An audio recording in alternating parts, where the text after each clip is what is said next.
Hey, gorgeous souls. I hope you're having a great start to your day, and it is stunning here. It does beautiful blue skies, no doubt you can see there. And I've just been doing some pondering, been chatting to quite a few people lately, and really understanding at a deeper level that the suffering that we experience as human beings. And look, it doesn't matter what our childhood upbringing was, it doesn't matter where we live, what we do, nobody, kind of misses out on this. It's part of the humaning experience, which can be really, really challenging at times. And it all is so relative to what you make the story mean. What you're experiencing, what life event it is, all of those things on a day-to-day basis, we tend to write the narrative or have received the narrative from our past in terms of I'm not good enough or, any of those other stories, what we make things mean by the beliefs that we're experiencing. Good morning, say hello if you're jumping on here.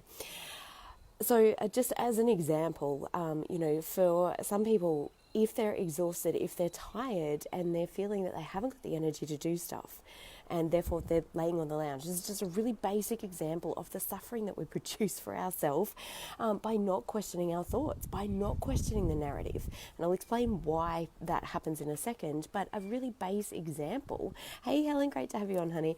Base example of this is, you're laying on the lounge, you're not feeling motivated because you're absolutely exhausted. Now you can make this mean, hey, I'm taking some time out for me, I'm exhausted, my body needs a rest, all of those things. Or you can make this mean I'm lazy, I'm unmotivated, I'm never going to get anywhere, I should be doing more, I should have done more, all the story of how we're not enough. And it creates so much pain and shame within our body. And often if we've been shamed as a child or had shaming experiences because our parents have received judgment and shaming for their experiences and then projected that onto us as kids, then, a lot of these stories come from hypnotic messages that we received as a child, subconscious messages about who we are and all of those different things. And if we do not take time to challenge those things, to challenge what we're making things mean, then unconsciously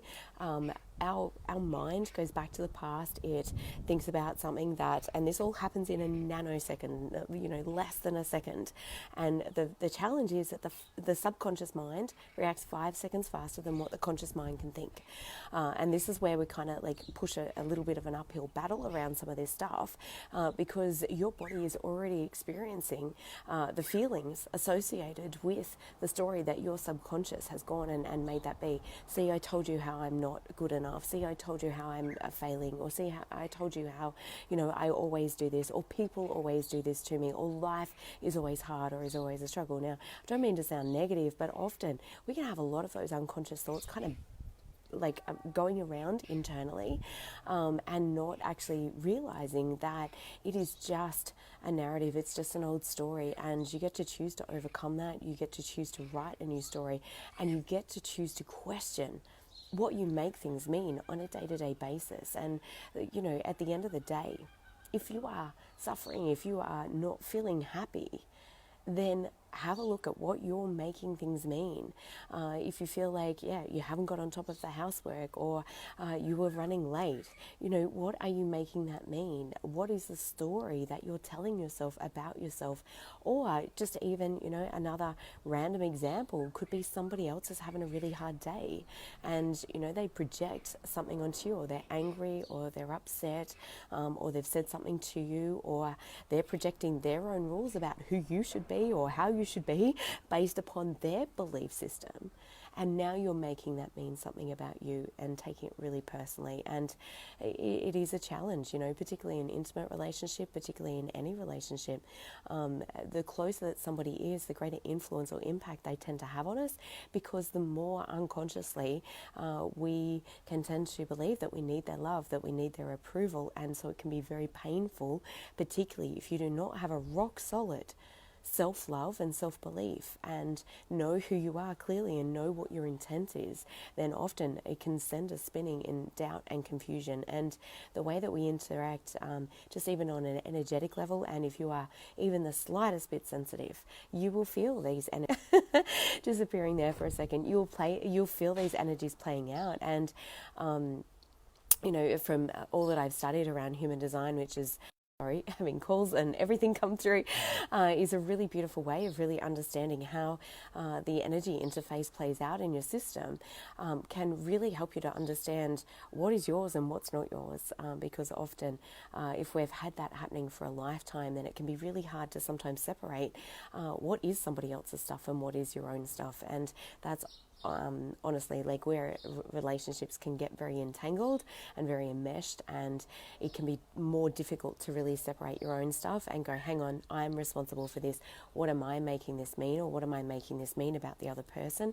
And really challenging that within yourself. So if that is you, if you know that you've created some or you've taken on or received some stories, some narratives about who you are as a child that are no longer serving you, but you see those continue to play out for yourself, then please send me a message.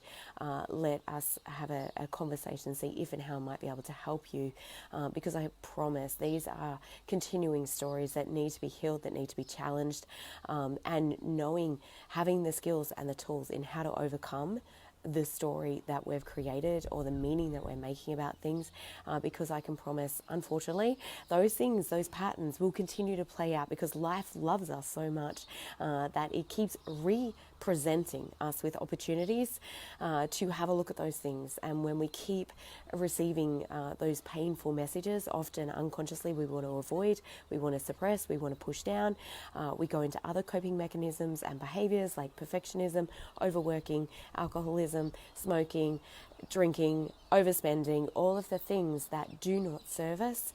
And it's a way to try and avoid the pain, but avoiding the pain just keeps recreating the pain, guys. And it can be really challenging living in that space.